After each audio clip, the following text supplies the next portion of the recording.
할렐루야. 오늘도 금요 블레싱 기도 오신 여러분들 주님의 이름으로 환영하고 축복하고 오늘 밤에 하는 모든 우리 기도의 제목 주님께서 들으시고 응답하실 줄 믿습니다. 믿음으로 기도하십시다. 우리 앞뒤 좌우 보시면서 한번 인사하십시다. 하나님을 더욱 사랑합시다. 하나님을 더욱 사랑합시다. 우리가 신앙생활하는 목적이 무엇입니까, 여러분? 무엇 때문에 우리가 하나님을 믿고 섬기고 따릅니까? 우리 주님 더 사랑하기 위함인 줄 믿으시기 바랍니다. 우리 신앙생활 하는 것이 일하는 것이 아닙니다, 여러분. 내가 무슨 일을 하고 무슨 일을 하고. 일은요, 하나님께서 지으시고 성취해 나가십니다. 하나님이 일하십니다. 우리는 하나님 사랑하면 됩니다. 하나님 사랑하는 마음으로 말하고, 하나님 사랑하는 마음으로 행동하고, 하나님 사랑하는 마음으로 결단하고, 내 속에 하나님을 사랑하는 마음이 있는가? 우리가 늘 생각하며 사는 것이 신앙생활인 줄 믿으시기 바랍니다. 오늘 우리 청년부 찬양팀들, 우리 다온이, 우리 예언이, 우리 성훈이, 은영씨, 우리 은영씨 시집 잘 가도록 기도해 주세요. 예. 은영아, 교회가 기도한다. 기도해 주세요. 얼마나 귀한지 모릅니다. 마지막 찬양으로 내 구주 예수를 더욱 사랑. 정말 오늘 설교와 딱 이 매치가 되는 그런 또 찬양을 해주셔서 더 은혜가 되고 감사합니다. 여러분, 우리가 신앙생활 하는 거 무슨 일하려고 하는 거 아닙니다. 절대로 착각하지 마십시오. 주님 더 사랑하기 위해서 신앙생활 하는 줄 믿으시기 바랍니다. 예수 믿은 지 오래될수록 주님을 향한 사랑이 더욱 사랑 돼야 됩니다. 우리 하나님 말씀 보기 전에 314장 우리 한 번 더 찬송하도 될까요? 예, 반주 부탁합니다. 우리 띄워줄 수 있으면 띄워주시면 좋겠습니다. 314장 우리 한 번 더 찬송 부르고 하나님 말씀 봅니다. 우리 마음의 고백으로 찬양 올려드리겠습니다. 내 구주 예수를 더욱 사랑.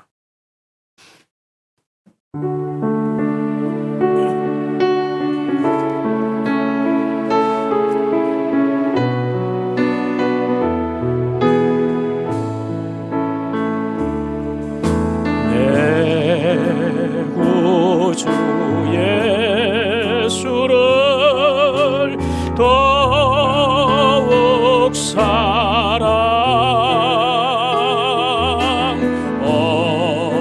엎드려 비는 말 들으소서. 내 진정 소원이 내 진정 소원이 구주 예수를 더욱 사랑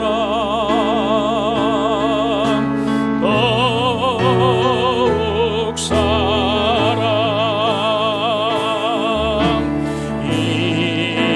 이전엔 세상 나 기뻤어도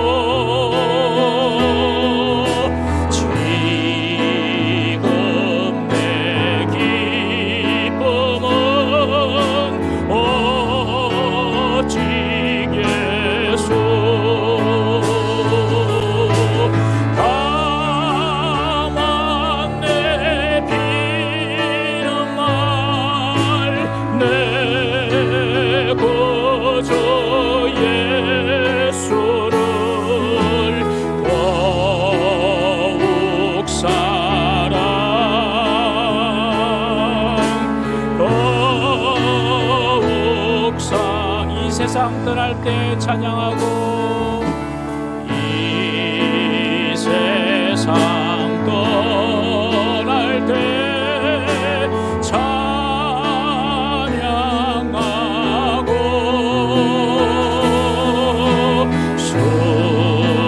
숨질 때 하는 말 이것이 다만 내비는 말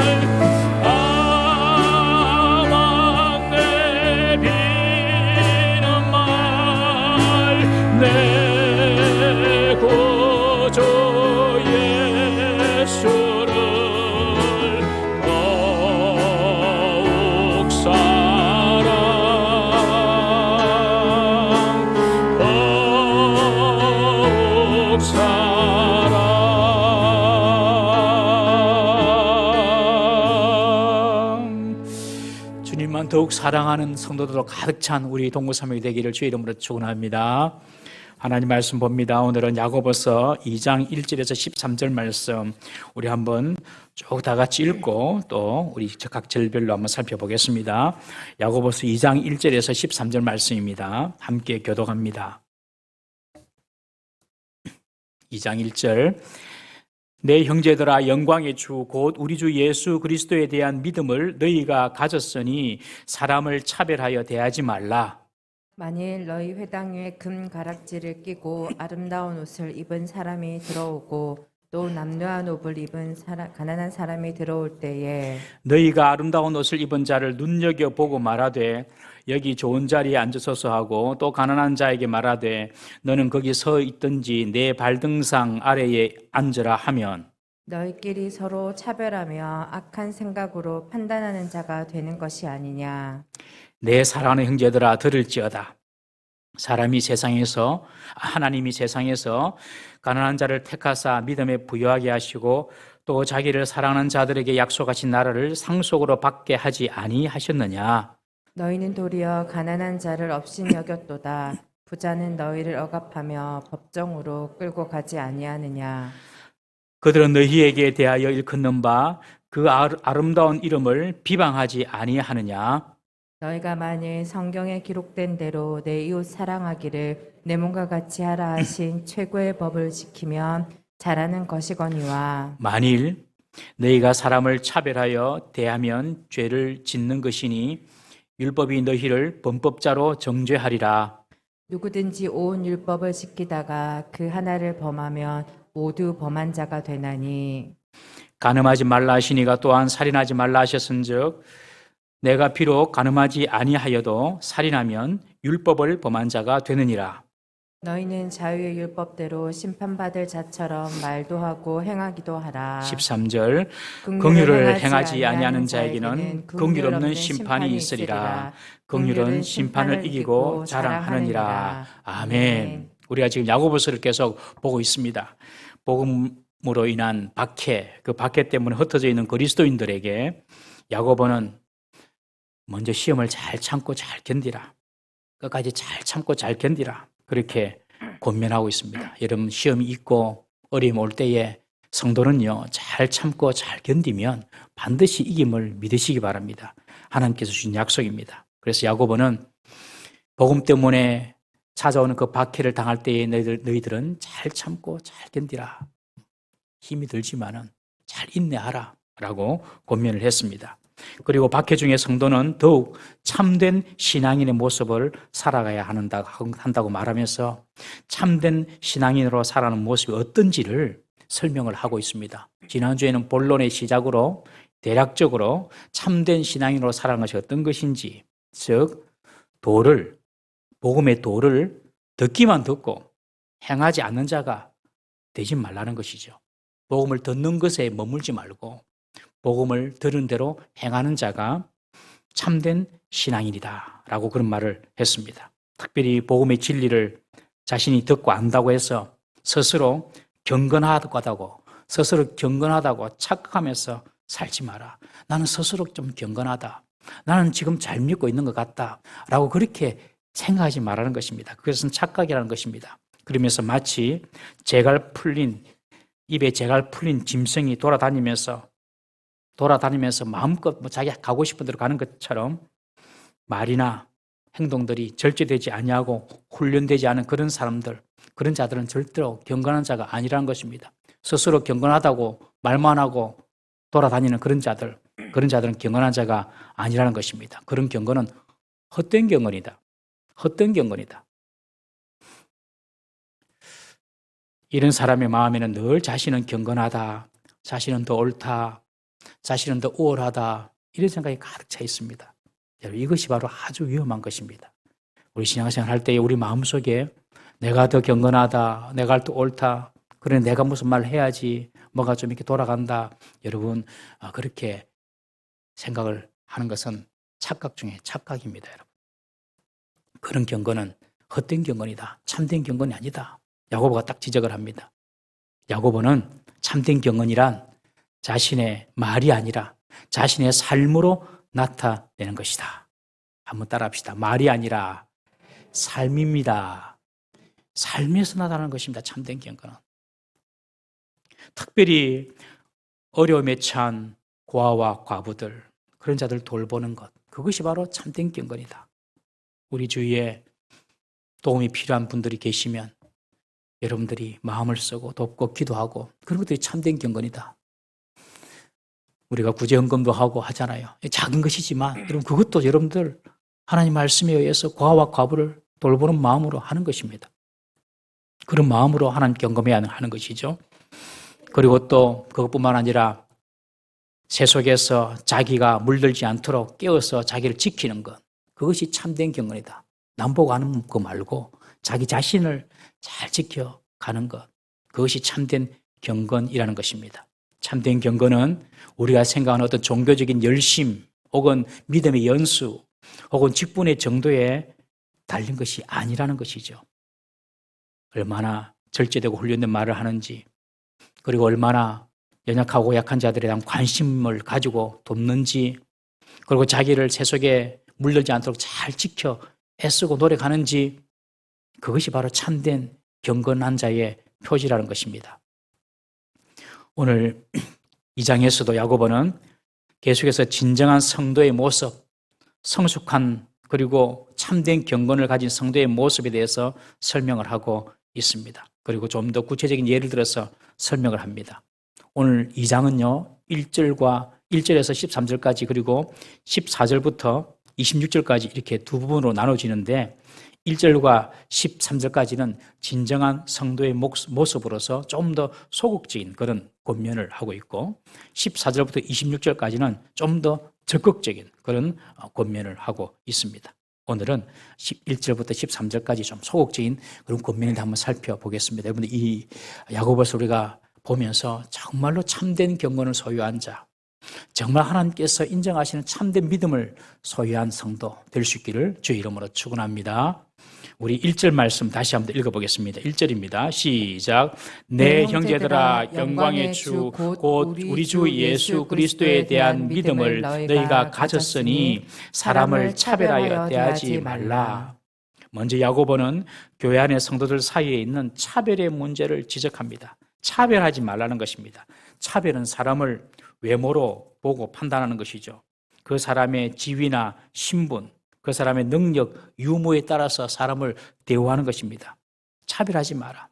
차별과 구별을 좀 우리가 헷갈리잖아요. 차별한 것, 구별하는 것 좀 헷갈려서 제가 사진을 찾아봤어요. 이렇게 나와 있더라고요. 차별, 평등한 지위의 집단을 자의적인 기준에 의해서 불평등하게 대우함으로써 특정 집단을 사회적으로 격리시키는 통제 형태. 무슨 말인지는 잘 모르겠는데 감은 와요. 구별, 성질이나 종류에 따라 차이가 나는 것을 의미한다. 이거 좀 뭔가 좀 이해가 돼요. 좀 쉽게 이야기하면 남자와 여자는 차별입니까? 구별입니까? 구별이죠, 구별. 그렇게 이해하는 구별. 그런데 이제 여자이기 때문에 사회적으로 남자에 비해서 열등한 대우를 받는다면 그것은 구별입니까? 차별입니까? 차별. 예, 그렇게 일을 잘 하시네요. 맞습니다. 그래서 지금 이런 우리나라도 이런 이슈가 있기는 있지만은 남자와 여자를 차별한다. 그래서 남녀의 구별 자체를 없애버리자. 이렇게 말한다면 그것은 아주 황당한 것이죠. 실제로 지금 그런 세상이 되고 있습니다, 여러분. 오늘날은 남성과 여성, 남자가 되고 여자가 되는 것이 스스로 선택할 수 있는 시대에 우리는 살고 있는 것입니다. 스스로 선택할 수 있어요. 남자로 태어나도 내가 여자가 되고 싶으면 여자가 될 수 있는 시대입니다. 오늘 시대. 우리나라는 아니지만. 여자로 태어나도 이 차별이 많은 이 세상 남자로 살아야 된다 그래서 남자로 전환해서 살 수가 있는 시대입니다. 그런 시대를 살고 있어요. 차별금지법의 시대가 우리나라에도 지금 도래하고 있습니다. 외국 학교에는 학생들이 부모님의 그 성을 적는 이 자리에 아버지, 어머니 그런 란이 없어요. 아버지, 어머니, 우리는 영어로 말하면 father, mother. 아버지, 어머니 그렇게 우리는 쓰잖아요. 근데 그렇잖아요. 그냥 부모님 그렇게 쓴대요. 부모님. 그래서 아버지가 둘인 사람도 있어요. 아버지 1, 아버지 2. 그러니까 남자가 둘이가 부모면은 아버지 1, 아버지 2. 엄마가 둘이가 부모면은 어머니 1, 어머니 2. 그렇게 씁니다. 현 정부에 와서 지금 차별금지법이 국회에 계류 중에 있습니다. 아직 국회에 올라가지는 않았습니다. 상정되지는 않았습니다. 상정되면은 투표해서 끝나는 겁니다. 그러니까 아직까지 상정이 안 됐어요. 소위원회에서 지금 차별금지법 어떻게 할지 막 자기들끼리 막 의논하고 있다는 말씀이에요. 문재인 대통령께서 얼마 전에 최근 7대 통신사와의 인터뷰에서 차별금지법 제정에 대해서 내가 의지를 가지고 내 대통령 남은 임기 동안 적극적으로 추진을 할 것이다. 그렇게 언급을 했습니다. 차별금지법도 말은 많이 하는데 찾아봤어요. 뭐가 차별금지법인지 한번 들어보십시오. 차별금지법이란 합리적인 이유 없이 성별, 장애, 병력, 나이, 성적 지향성, 출신 국가, 출신 민족, 인종, 피부색, 언어 등을 이유로 교육, 그리고 고용, 직업 훈련 등에서 차별을 받지 않도록 하는 내용의 법률, 그렇게 딱 정의가 되어 있습니다. 딱 들으니까 차별을 없애자는구나. 언뜻 보기에는 좀 공정해 보이고 좋아 보이는데 좀 구체적으로 보면 아주 심각한 독소들이 많이 들어 있습니다. 이런 만약에 어떤 사람이 인사 과정과 성과급 그리고 고용이나 해고에 불만을 품어가지고 뭐 성진이 안 됐다든지 뭐 어떤 인사 과정이 좀 불이익을 받다든지 그런 사람이 좀 불만을 품어서 이것이 바로 국적이나 학력이나 출신 지역 혹은 성적 지향성 때문에 내가 이런 불이익을 받았다라고 주장할 경우, 그럴 경우에는 재판도 거쳐야 되고 이제 속수무책이 되는 것입니다. 그러니까 악한 사람이 이걸 이용할 수가 있는 법이란 것이죠. 실제로 미국에서 영국인가요? 미국에서인가 영국에서인가 오르가니스트를 교회에서 고용을 하는데 동성연애자가 들어온 거예요. 그래가지고 교회에서 교회에서 무슨 오르가니스트 동성연애자 오면 되겠나 싶어서 잘랐습니다. 이 사람이 고소를 해가지고 교회에서 벌금을 물어줬습니다. 그런 시대를 살고 있습니다. 그리고 여기엔 성경적인 가치관을 대적하는 독소 조항이 너무 많습니다. 특별히 크게 두 가지 이 독소 조항이 있는데 성경적인 관점에서 볼 때에 동성혼을 인정하자는 것이죠. 두 번째는 종교에 관한 것입니다. 동성결혼을 인정하자. 남자와 여자가 각각 자기의 성을 택하고 또 결혼도 남자, 여자 할 수 있다. 그렇게 하자는 것입니다. 만약에 동성결혼을 인정하면 당장에 무엇이 바뀌냐면 우리 자라는 아이들 초등학교 때부터 자라는 초등학교에 성교육이 달라져야 됩니다. 남자와 남자도 성관계를 맺을 수 있다. 그렇게 가르쳐야 됩니다. 가르치고 그렇게 관계를 맺는 것을 설명해 줘야 됩니다. 여자와 여자도 그렇게 성관계를 맺을 수 있다라고 가르쳐야 됩니다. 법으로 그냥 통과되면은 그냥 우리는 뭐 통과됐으나 뭐 안 따라가면 되지 이게 아니라 그걸 가르쳐야 돼요. 학교에서 학생들에게. 이 심각한 문제가 되는 것이죠. 그러니 그리고 사람들이 자신의 성을 선택할 수 있는 것입니다. 트랜스젠더가 되는 것이죠. 그렇게 되면 이제 남자가 여탕에 많이 들어가고 우리 어릴 때 맨날 어떻게 하면 여탕에 들어가 볼까 이런 생각을 남자들 태어나면서 살아가면서 한 번씩 해보셨죠? 이 트랜스젠더면 다 들어갑니다 그냥. 그리고 여자 화장실도 들어가고 그렇게 되는 거죠. 2019년도 11월 미국 펜실베니아 대학 소속 수영선수 리아 토마스라는 사람이 있었습니다. 이 리아 토마스라는 이 남자가 수영 경기에 출전을 했습니다. 2019년도에. 그런데 2년 뒤에 2021년도에 이 리아 토마스가 성을 전환해가지고 여성으로 전환해서 전 미국 대학 스포츠 여성 수영 경기에 출전을 해가지고 200m 자유형과 500m 자유형 종목에서 신기록을 세웠습니다. 트랜스젠더 선수죠. 이 사람이 한번 띄워줄 수 있습니까? 남자입니다. 남자인데 2년이 지나고 여자가 됐습니다. 예, 그 다음에 또 이제 동료도가 이야기하는 내용, 동료 여자친구도 덩치가 이래가지고 근데 여자로 된 거예요. 그리고 이 사람이 200m, 500m에서 신기록을 세웠습니다. 이후에 아주 미국에서 대단한 이슈가 되었습니다. 이것은 공정성에 문제가 있다. 그래서 뉴욕 포스트 보도에 따르면 2021년 5월 갤럽 여론조사에서 미국인 응답자의 65%가 성전환 수술 후 바뀐 성별로 스포츠에 참여한 것은 불공정하다. 그렇게 여론이 이야기했어요. 그러나 이미 미국에는 법이 통과됐기 때문에 할 말이 없는 거예요. 그래서 다수의 여성들이 역차별당했다.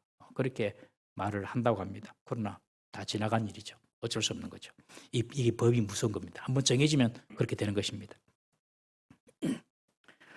국가 민족의 차별을 없애는 것도 이것이 무너지면 수많은 무슬림들이 자유롭게 우리나라에 들어와서 이슬람을 퍼뜨릴 수가 있습니다. 그리고 종교차별금지법이 통과가 되면 이제 목사는 강당에서 설교할 때에 유일한 구원으로서 예수 그리스도를 전할 수가 없습니다. 그러면 다른 종교에서 왜 우리는 구원이 없다고 그렇게 이야기하노? 우리 차별하나? 그러면서 우리를 고소할 수 있기 때문에 그렇습니다. 차별금지법이 제정된 북미와 그리고 유럽 국가들에서는 아주 다수의 국민들이 지금 역차별을 당하고 있습니다. 그것이 잘못됐다라고 말하면 법에 걸리기 때문에 잡혀가는 겁니다. 자기 표현의 자유, 그리고 종교의 자유, 이런 자유들이 심각하게 지금 훼손을 당하고 있습니다. 교회들이 별 생각이 없었어요, 그때는. 근데 이것이 이제 실제로 어떤 문제가 있다는 사실을 깨닫고 이제 한국이라든지 이런 데서 우리 특히 우리나라에서 그냥 목숨을 걸고 막으려고 하고 있지 않습니까, 여러분? 우리 동부산맥에도 만약에 이 문제가 막 국회에 혹시나 올라간다 그러면 우리 거리에 나가서 이렇게 평화 데모를 해야 될지도 모르겠어요. 하자 그러면 하실랍니까? 예, 좋습니다. 합시다. 예. 하자면 합시다. 옛날에 제가 대학교 때인데 노태우 정부 시절인가요? 각 학교마다 학생들 학교마다 당군 신상을 세운다 그래가지고 그래서 학교 출근하고 등교할 때마다 절하게 한다 이래가지고 우리가 전교인들이 일어나가지고 한번 한 적이 있습니다. 기억나죠? 예. 저도 그때 아주 기억이 생생. 성도들이 그 부산역, 부산 진역 거기를 확 밀고 나가는데 찬양하면서 가는데 아주 감동이 되더라고요. 이 종교차별 보고도 지금 아주 지금 어떻게 번져갈지를 모릅니다. 여러분, 이런 차별금지법의 근간, 그 근간이 뭐냐면 인권입니다. 인권. 사람된 권리를 지켜야 한다 해서 이런 차별금지법이 나왔습니다. 여러분 생각해 보십시오. 이 인권이 어디서 나왔습니까? 사람이 사람으로서의 인간된 권리, 그 권리가 어디서 나왔습니까? 진화론적인 관점에서 보면 인간에게는 인권이라는 것을 찾을 수가 없습니다. 인간이 뭡니까? 원숭인데요, 뭐. 짐승인데요, 뭐. 더 깊이 거슬러 올라가면 원시 생물이고 아미바인데요. 무슨 인권이 있습니까? 진화론적 입장에 사는 사고를 가진 사람이 인권을 운운한다는 것 자체가 넌센스인 것입니다, 여러분. 인간의 고결함, 인간의 인권의 가치는 하나님으로부터 오는 줄 믿으시기 바랍니다. 인간이 하나님의 형상을 지음받았기 때문에 인간이 소중하고 고상한 것입니다. 그러니 인권은 하나님으로부터 온 거예요. 어떠한 가치로도 인간을 평가절하할 수 없는 이유가 바로 하나님의 형상으로 인간이 지음받았기 때문에 인간은 고귀한 존재고 인권 있는 존재라는 것입니다. 우리가 차별금지법에 대해서 강의를 한번 들을 겁니다. 5월 셋째 주일 오후 예배 때에 우리 전국적으로 이 차별금지법을 반대하는 아주 대표적인 교수님이 계십니다. 그분이 부산대의 길원평 교수님인데 그 교수님 모시고 우리가 한번 듣게 될 것입니다. 오늘 야고보가 성도들을 향해서 너희가 서로 차별하지 말라라고 말하는 그 근거를 설명해 줍니다. 1절에 보면 그 근거가 뭐라고 나왔냐면 한번 다시 1절 한번 띄워주시겠습니까? 내 형제들아 영광의 주 곧 우리 주 예수 그리스도에 대한 믿음을 너희가 가졌으니 보십시오. 믿음에서 시작합니다. 너희들이 주 예수 그리스도에 대한 믿음을 가졌으니 사람을 차별하여 대하지 말라. 그러니까 예수님에 대한 믿음이 없는 사람은요 그냥 그 조상들이 다 원숭이고 그냥 원시 생물입니다. 그런 사람에게 차별하지 말라 이렇게 말할 끈덕지가 없다는 것이죠. 너희들은 그리스도에 대한 믿음을 가졌으니 사람을 차별하여 대하지 말라. 인간끼리 비교해서 이렇게 차별되는 되는 그런 대상이 아니라 예수님을 믿는 믿음을 가졌기 때문에 하나님 앞에서 차별하지 말라는 것입니다. 하나님 앞에서 인간은 모두 평등한 존재고 예수님께서 피 흘려 사신 소중한 존재이기 때문에 사람들을 차별하지 말라라고 말합니다. 야고보 당시 교회는 사람을 차별했습니다. 우리 2절부터 4절까지 한번 다 같이 읽어보겠습니다. 시작. 만일 너희 회당에 금가락지를 끼고 아름다운 옷을 입은 사람이 들어오고 또 남루한 옷을 입은 가난한 가난한 사람이 들어올 때에 너희가 아름다운 옷을 입은 자를 눈여겨보고 말하되 여기 좋은 자리에 앉으소서 하고 또 가난한 자에게 말하되 너는 거기 서 있든지 내 발등상 아래에 앉으라 하면 너희끼리 서로 차별하며 악한 생각으로 판단하는 자가 되는 것이 아니냐. 회당 안에 금가락지 끼고 비싼 옷을 입고 고급스러운 옷을 입고 사람들이 들어옵니다. 그리고 아주 비천하고 남루한 옷을 입은 사람이 들어옵니다. 그러면 대부분 사람들은 거의 반사적으로, 그냥 반사적인 것이죠. 화려하고 좋은 옷을 입은 사람에게 눈이 갑니다. 그런 부자에게 미소로 맞이하면서 여기 좋은 자리 있습니다. 여기 앉으십시오 하고 안내해 주는 것입니다. 그러나 과부, 고아, 그리고 또 가난한 사람들, 이런 사람들이 들어오면 하는 말이, 그러니까 안내하는 사람들이 하는 말이 저기 뭐 발등상에 앉든지, 이 발등상이라는 것은 의자가 있는 자리가 아닙니다. 발 아래나 바닥에 앉으라는 것입니다. 그냥 뭐 내 발등상에 앉든지 의자 없이 내 발 옆에 앉든지 그냥 바닥에 앉아라. 그렇게 말하는 것입니다. 이것을 야고보가 본 것입니다. 이렇게 교회 안에서 힘 있는 사람과 힘 없는 사람, 부자와 가난한 자를 차별하였던 것이죠. 이런 차별을 교회가 하지 말라고 야고보는 명령합니다. 믿음을 가진 사람의 삶은, 예수님을 믿는 믿음을 가진 사람의 삶은 이런 삶이, 차별하는 삶이 아니라는 것입니다. 세상은 당연히 차별합니다.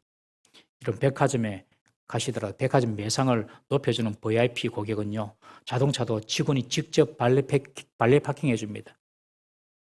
호텔에 갈 때에도 고급차 타고 가면요, 호텔 직원이 가이드를 잘 해줍니다.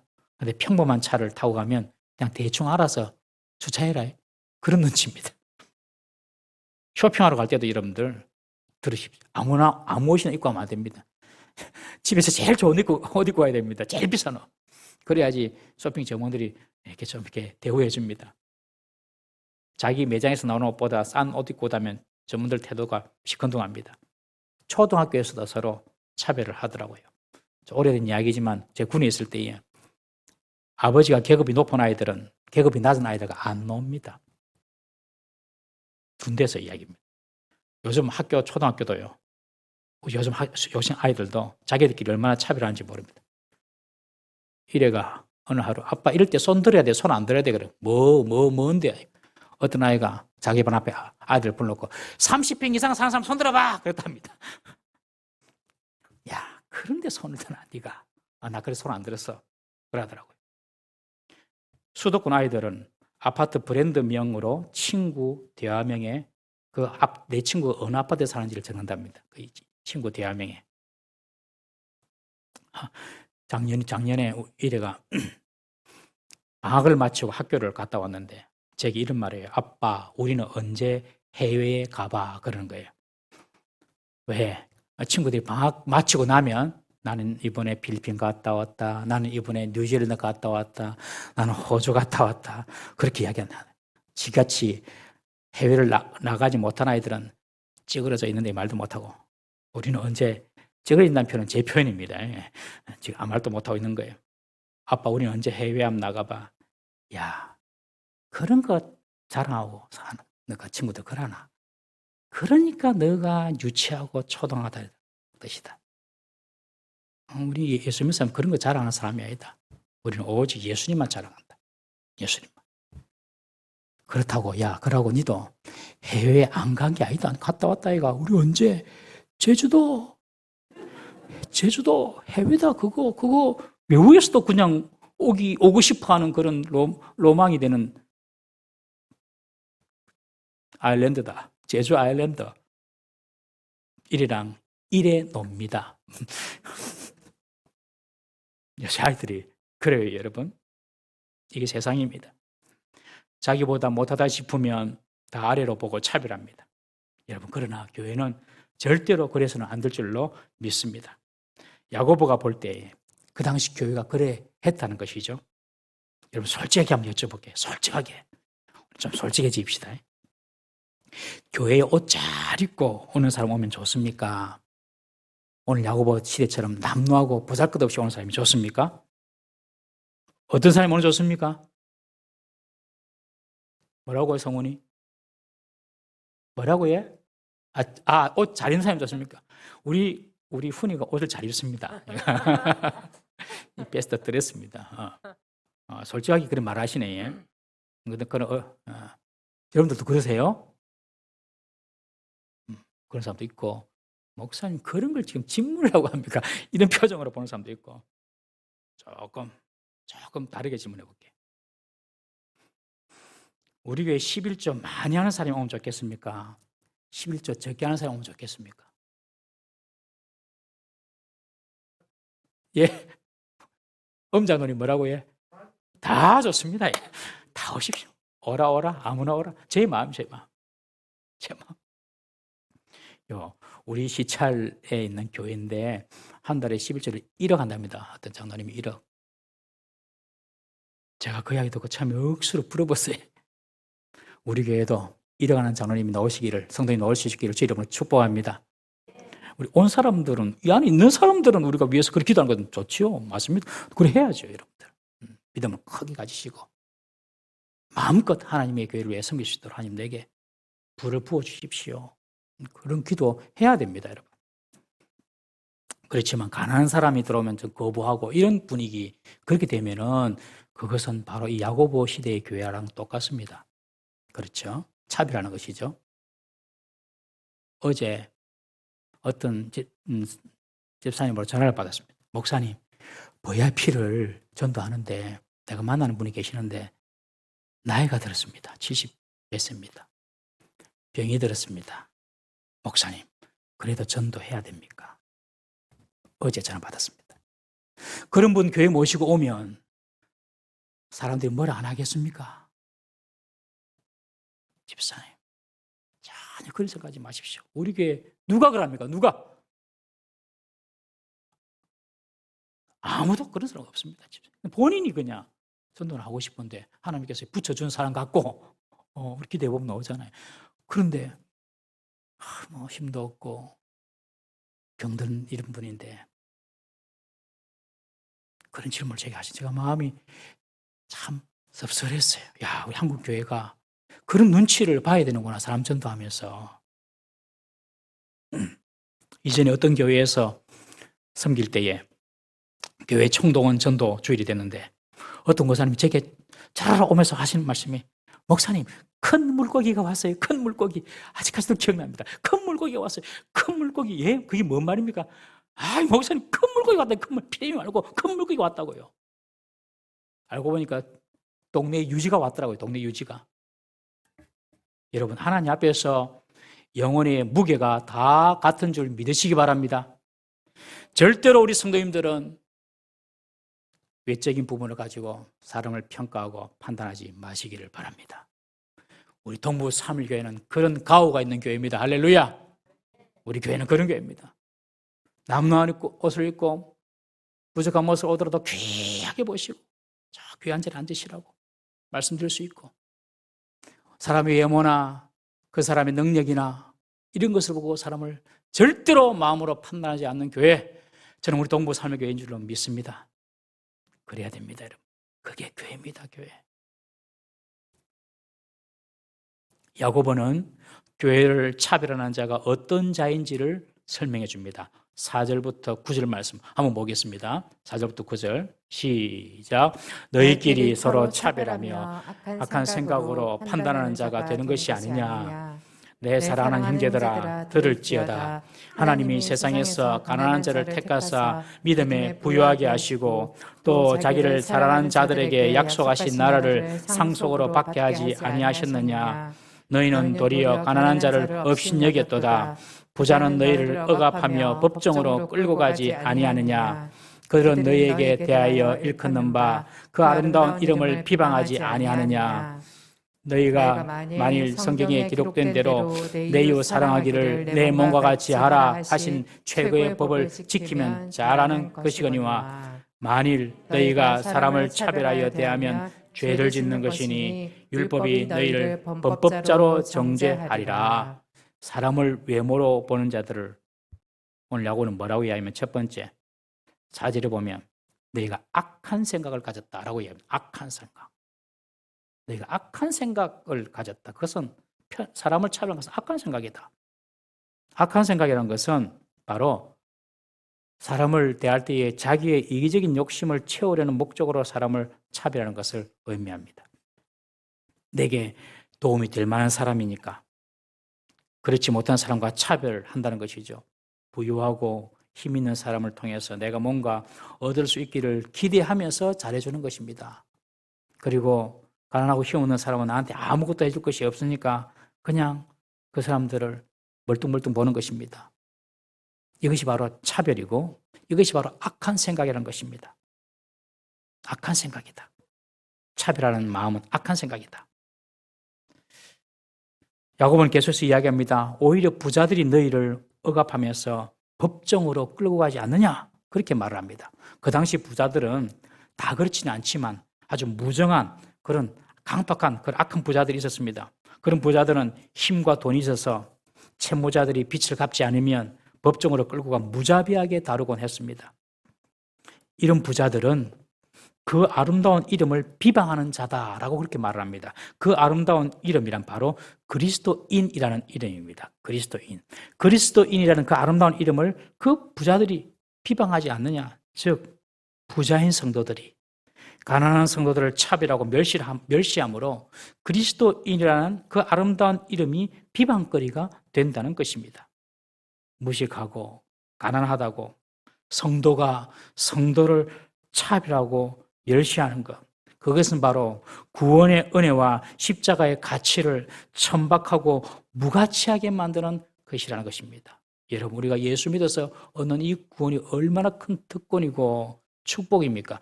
예수 믿고 싶다고 믿어지는 것이 아닙니다. 하나님께서 우리를 불러주시고 택해 주셨기 때문에 우리 예수 믿는 일인 줄 믿으시기 바랍니다. 그런데 그런 특권을 가진 사람들을 세상의 어떤 조건으로 차별된다는 것, 그것은 그리스도인이라는 그 아름다운 이름에 먹칠하는 것이다 라고 지금 바울이 말을 합니다. 당시 로마 문화였죠. 당시 시대가 로마가 세상을 지배하는 시대였습니다. 이 로마 시대의 그 문화를 헬레니즘 시대의 로마 역사를 쓴 그리스 역사가 폴리비우스는 이렇게 말을 합니다. 로마 사람들의 자선 행위, 로마 사람들이 어떤 자선 행위하는 거, 돕는 그런 행위에 대해서 이렇게 묘사합니다. 폴리비우스가 역사자입니다. 로마인 중에는 어느 누구에게도 어느 것 하나라도 주려는 사람이 없다. 로마인들은 주는 사람이 없답니다.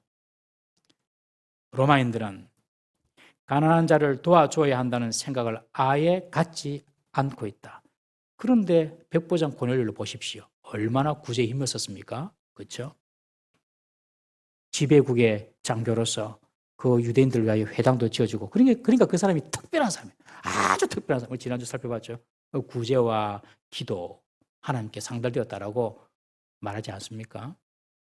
백부장 고넬료는 아주 특별한 사람이죠. 보통 로마 사람들은 내가 남에게 뭔가 준다? 아예 그런 생각 자체가 없답니다. 그 이유는 가난한 사람이 가난하게 된 것은 신의 뜻이거나 그들 자신의 어리석음의 결과이기 때문이다. 그러니까 이 로마 사람들은 어떤 사람이 가난하면 그건 신의 뜻이지. 신의 뜻인데 왜 우리가 도와줘야 돼? 그렇게 생각하는 겁니다. 그리고 그들 자신이 너무너무 어리석고 게을러서 그런 것이지 하면서 아예 도와줄 생각을 안 한다는 것이죠. 그런데 그런 문화 속에서 예수님께서 가난한 자를 축복하시면서 가난한 자는 복이 있나니 천국이 저희 것이다. 이렇게 말하니까 완전히 멘붕이 오는 거죠. 말이 안 되는 거죠. 그 당시 로마 사람들의 정서와 사고와 문화에서는. 우리 예수님의 가르침은 완전히 파격이었습니다. 파격. 지금 우리가 들으니까 조금 뭐 이해가 좀 되는 것처럼 들죠. 그 당시는 완전히 파격이에요. 완전히 세상의 어떤 가치, 기준, 가치관과 완전히 정반대 이야기를 예수님께서 하신 것입니다, 여러분. 당시 유대인들조차도 경제적으로 가난하고 신체적으로 문제가 있는 사람은 우리가 보았죠. 다 죄 때문에 그렇다. 부모의 죄든지 자기 죄든지 그런 인과응보적인 사상이 유대인들 속에서도 있었던 것입니다. 여러분, 사람들을 볼 때 그 사람이 어떤 어려움이 있고 가정에 어려움이 있고 육신의 어려움이 있고 물질의 어려움이 있고 절대로 여러분들 판단하고 또 차별하지 마시기를 주의 이름으로 축원합니다. 하나님께서 그 사람을 통해 일하고 계시는 거예요. 다 하나님께서 하시는 거예요. 그렇지만 가난한 자에 대한 이 야고보의 해석이 다릅니다. 5절 말씀에 보면 한번 띄워줄 수 있나요? 5절. 하나님이 세상에서 가난한 자를 택하사 믿음에 부유하게 하시고 또 자기를 사랑하는 자들에게 약속하신 나라를 상속으로 받게 하지 아니하셨느냐. 오히려 이 가난한 자가 하나님께서 그들에게 믿음으로 부유하게 하신 자다. 그렇게 말을 합니다. 야고보의 해석입니다. 여러분 어떻습니까? 우리가 부하고 강하고 형통하고 잘 나갈 때 하나님을 더 신뢰하고 붙잡습니까? 아니면 약하고 궁하고 힘들고 어려울 때에 하나님을 더 한 번에 더 찾고 부르짖게 됩니까? 보면 그런 것 같아요. 그래도 힘들고 어려우니까 한 번 더 하나님을 찾고 부르짖는 거예요. 결국 가난한 자가 부한 자보다 믿음에서 더 부할 수 있다라고 지금 야고보가 이야기하는 것입니다. 여쭤보겠습니다, 여러분. 여러분, 돈 많은 믿음 없는 사람이 되기를 원합니까? 아니면 돈 없는 믿음 좋은 자가 되기를 원합니까? 예, 할렐루야, 아멘. 저는 그 답이 나오길 바랬습니다. 그렇기도 하셔야 됩니다. 야고보는 가난한 자들이 가난한 이유를 설명할 때에 이 가난한 자들은 세상의 것이나 이 땅의 것을 목표로 살지 않고 하나님의 약속을 바라보고 하나님의 나라를 상속받는 것만 생각하면서 살아왔기 때문에 그들은 땅의 것에 소홀하게 삶으로 가난한 자가 되었다. 그렇게 설명을 해줍니다. 이 야고보의 해석이 얼마나 은혜롭습니까, 여러분? 물론 안 그런 사람도 있을 수 있겠죠. 그러나 야고보가 말하는 이 해석이 얼마나 은혜롭습니까? 당시 로마인들이나 유대인들이 자신이 게을러서 그렇고 신의 저주, 하나님의 저주를 받아서 가난했고 라고 판단하고 차별했는데 야고보의 해석은 주님이 약속하신 그 하나님의 나라만을 바라보고 사니 이 땅에서 얻는 성공, 부귀 거기에 크게 마음을 두지 않았다라고 해석해 줍니다. 그러면서 가난하다고 그들을 차별하지 마라. 그렇게 야고보가 경고하고 훈계하고 있는 것입니다. 그러면서 사람을 외모로 차별하는 자는 악한 자다. 그렇게 말을 합니다. 두 번째로 야고보는 사람을 외모로 차별하는 자를 하나님을 사랑하는 자가 아니다라고 말을 하고 있습니다. 8절에 나타난 대로 내 이웃 사랑하기를 내 몸과 같이 하라는 것은 이웃을 외모로 차별하지 않는다는 것이기 때문에 그렇습니다. 이웃을 정말 사랑하는 사람은 그 이웃을 외모로 차별하지 않는다. 그러므로 이웃을 외모로 차별하는 자는 하나님을 사랑하는 자가 아니다. 그렇게 야고보가 말을 하고 있습니다. 하나님을 사랑한다고 하면서도 이웃을 사랑하지 아니하면 그것은 틀림없이 거짓말하는 것입니다. 보이는 형제를 사랑하지 아니하는 자가 보이지 아니하는 하나님을 사랑할 수는 없기 때문에 그렇습니다. 아무리 천사의 말을 하고 산을 옮기는 믿음을 가지고 있어도 사랑하지 아니하면 아무것도 아닌 것입니다. 아무것도 아닌 것입니다. 꼭 기억하십시오. 하나님을 사랑하고 그 하나님을 사랑하는 것은 사람을, 이웃을, 형제를 사랑하는 것으로 나타나게 되어 있습니다. 우리 속에 사랑이 없다는 것은 하나님의 사랑을 내가 그만큼 모른다는 것이고 받지 않았다는 것이고 하나님을 사랑하지 않는다는 것은 사람을 사랑할 수도 없고 사람을 사랑하지 않는다는 것은 하나님을 사랑한 것이 아니다. 그렇게 지금 야고보는 이야기합니다. 우리 10절에서 13절 말씀 다 같이 한번 읽어보겠습니다. 10절 13절 시작. 누구든지 온 율법을 지키다가 그 하나를 범하면 모두 범한 자가 되나니 간음하지 말라 하시니가 또한 살인하지 말라 하셨은즉 내가 비록 가늠하지 아니하여도 살인하면 율법을 범한 자가 되느니라. 너희는 자유의 율법대로 심판받을 자처럼 말도 하고 행하기도 하라. 긍휼을 행하지 아니하는 자에게는 긍휼 없는 심판이 있으리라. 긍휼은 심판을 이기고 자랑하느니라. 차별하는 것을 오늘 야고보는 간음이나 살인죄에 비교하면서 말을 합니다. 간음하고 살인하는 거 얼마나 큰 죄입니까? 율법에서. 그것은 율법을 어기는 죄고 큰 죄인데 차별하는 것도 결코 가벼운 죄가 아닌 이런 간음이나 살인죄처럼 무거운 죄라는 것이죠. 예수님이 피 흘려 사신 형제를 차별하고 멸시하니 바로 예수님을 차별하고 무시하고 멸시하는 것과 같다라는 그런 논지입니다. 그래서 차별하는 자에게는 긍휼 없는 심판이 임한다고 야고보는 경고합니다. 내가 차별하면 여러분 나는 율법을 범한 자가 되는 것입니다. 그리고 긍휼 없는 심판을 당하는 것입니다. 그러나 내가 남을 긍휼히 여기면 나도 하나님께 긍휼이 있는 심판을 받는 것입니다. 여러분 사람을 불쌍히 여겨줄 수 있기를 주의 이름으로 부탁합니다. 어떤 왕에게 잘하시는 예화입니다. 어떤 왕에게 1만 달란트 빚진 자가 있었죠. 1만 달란트. 1만 달란트가 얼만큼 될까?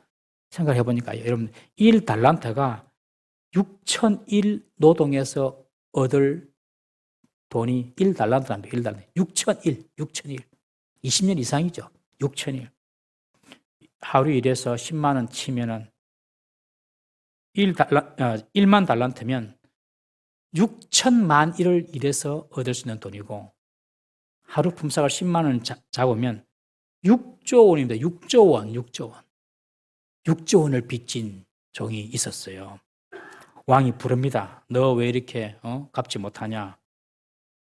네 몸을 팔아서라도, 네 아내를 팔아서라도, 네 자식을 팔아서라도 빚 갚아온나? 빚 갚아라. 그렇게 이야기니 벌벌벌 떨면서 내가 갚겠습니다. 그 모습이 너무 불쌍해서 그래, 내가 없는 것으로 탕감해 줄게. 자유해라. 불쌍했어. 놔줬습니다. 그런데 1만 달란트 탕감받은 자가 집으로 돌아오는 길에 자신에게 100데나리온 빚진 자를 만납니다. 한 데나리온이 하루 일한 품삯이거든. 한 100일 정도, 한 1,000만 원 정도 빚진 사람에게 찾아와서 만납니다. 길에서. 그럼 만나니까 그 100데나리온 빚진 자를 이 멱살을 잡고 흔들면서 내게 빚진 그 빚 갚으라고. 그러면서 감옥에 쳐 넣어버립니다. 주위에 이 상황을 보고 있던 사람들이 왕에게 알립니다. 그 사람이 그랬습니다. 임금님이. 다시 그놈 불러들이라. 내가 네한테 1만 달란트 빚을 탕감해 줬는데 너는 그 100데나리온 그 빚을 탕감하지 못하느냐. 빚을 모두 갚을 때까지 옥에 가두어라. 긍휼은 없는 심판이 그에게 임한 것입니다. 여러분 이것은 딴 이야기 아닙니다. 여러분들이 하나님 앞에서 1만 달란트 빚졌다가 탕감받은 사람인 줄 믿으시기 바랍니다. 우리 예수님이 우리를 선택하신 기준이 무엇입니까? 우리가 잘나서 그렇습니까, 여러분? 아무도 그렇게 생각하는 사람 없죠. 우리 동부삼위교회 성도들 좀 되면. 우리 예수님은 우리의 외모를 선택하지 않으셨습니다. 외모를 보고 선택하지 않았습니다. 재산, 학벌, 문벌, 외모 이런 것으로 우리를 선택하지 않으셨어요. 우리 고린도전서 1장 26절에서 29절 말씀 한번 다 같이 읽어보겠습니다. 시작. 형제들아 너희를 부르심을 보라. 육체를 따라 지혜로운 자가 많지 아니하며 능한 자가 많지 아니하며 문벌 좋은 자가 많지 아니하도다. 그러나 하나님께서 세상의 미련한 것들을 택하사 지혜 있는 자들을 부끄럽게 하려 하시고 세상의 약한 것들을 택하사 강한 것들을 부끄럽게 하려 하시오. 하나님께서 세상의 천한 것들과 멸시받는 것들과 없는 것들과 택하사 있는 것들을 폐하려 하시나니 이는 아무 육체도 하나님 앞에서 자랑하지 못하게 하려 하십니다. 하나님 우리를 택하신 이유가 딱 나오죠. 이유는 우리를 이렇게 부족한데 우리를 택하신 이유는 우리는 스스로 자랑할 수 있는 건덕지가 없는 사람이기 때문입니다. 우리는 스스로 자랑할 수 있는 건덕지가 없는 사람이기 때문에 네 자랑하지 말고 네 자랑하고 돌아다니지 말고 하나님만 자랑하라. 하나님만 자랑하도록 우리를 부르신 것입니다. 믿습니까? 하나님만 자랑하도록. 그런데 우리가 스스로 자랑하고 형제를 차별하고 긍휼히 형제를 여기지 않는 것, 그것은 하나님의 뜻을 저버리는 악한 행위이고 하나님을 사랑하지 않는 행위라는 것입니다. 누군가를 긍휼히 여기고 용서하는 문제, 누군가를 불쌍히 여기고 용서하는 문제는 나와 그 사람 당사자의 문제가 아닙니다. 나와 하나님과의 관계임을 꼭 기억하시기 바랍니다. 그 사람이 나의 긍휼을, 나의 용서를 받을 만한 사람인가? 이게 아니라니까요. 그게 아니고 내가 하나님의 긍휼함을 받았으니 나도 긍휼히 여기는 사람이 되어야 한다. 그것이 바로 성경의 가르침인 줄 믿으시기를 바랍니다. 우리가 이런 긍휼히 여기는 사람이 될 때에 하나님은 우리에게 긍휼 없는 심판 내리지 아니하십니다. 그러니까 얼마나 그 사람이 잘 되고 복받고 형통하겠습니까? 긍휼히 하나님으로부터 여김받고 싶으면 차별하지 말고 사람들을 긍휼히 여기시기를 주의 이름으로 축원합니다. 야고보는 오늘 본문에서 아름다운 옷을 입고 금가락지를 끼고 교회 오는 사람들과 남난 옷을 입고 들어오는 가난한 사람들에 대한 그 차별 문제를 다루면서 잘못된 경건 생활에 대해서 지적을 했습니다. 그렇게 사람들 외모를 보고 차별하는 것은 진정한 신앙생활을 하는 신앙인이 아니다. 그렇게 지적을 합니다. 오늘날 우리도 여러 가지 차별할 수 있으며 살 수 있다는 사실을 늘 염두하고 기억해야 합니다. 내가 조금 더 안다는 이유로 좀 모른다고 무시하고, 내가 좀 더 가졌다는 이유로, 내가 좀 더 오래 교회에 다녔다는 이유로, 내가 좀 더 영적인 체험을 했다는 이유로, 내가 좀 더 네보다 세상을 좀 더 많이 살았지 않냐, 내가 조금 더 연로하다는 이유로, 내가 좀 더 너보다 주님의 교회를 위해서 충성하고 헌신하지 않느냐, 이런 이유로, 내 직분이 네 직분보다 더 중요하지 않느냐, 이런 이유로 교회 안에서 사람을 조금이라도 차별하고 사람들을 나눈다면 하나님 보시기에 너는 악한 자다라고 말하시는 것을 들으시기를 바랍니다. 요새는 정치적으로 보면 너무 좌파 우파가 다 나눠져 있어요. 교회에도, 우리 교회는 그렇지 않습니다만은 어떤 교회 보면 이게 교회에서 정치 이야기를 해가지고 좌파는 우파를 막 무시하고 차별하고, 우파는 좌파 빨갱이다고 무시하고, 우리는 좌파 우파도 아니고 뭐라고요? 예수님파, 상파, 위에 있는 파라고. 믿습니까? 우리 그 정도 수준은 다 되지, 그지? 이런 수준을 가진 교회가 수준이 높은 교회거든요. 근데 정말 많은 교회 목사님 이야기 들어보고 그것 때문에 싸우는 교회가 참 많아요. 입을 닫아야 되는데. 절대 어떠한 세상적인 기준으로 서로를 차별해서는 안 될 줄로 믿습니다. 사랑하는 성도님 여러분, 사람에 대해 우월한 마음, 내가 누구보다 좀 낫다, 이런 마음, 그런 마음이 들어오면 차별하는 마음을 품기가 쉽습니다. 우리 모두가 주님의 긍휼로 탕감받은 빚쟁이임을 늘 기억해야 합니다. 나보다 부족하고 나보다 열등한 자를 만나면 그런 자들을 차별하고 무시하라는 뜻이 아니라 긍휼의 마음을 품고 섬기는 우리 모든 성도님 되시기를 주의 이름으로 축원합니다. 우리가 이웃을 긍휼히 여기고 긍휼을 베푼다면 우리도 하나님께로부터 긍휼을 입는 자가 될 것입니다. 야고보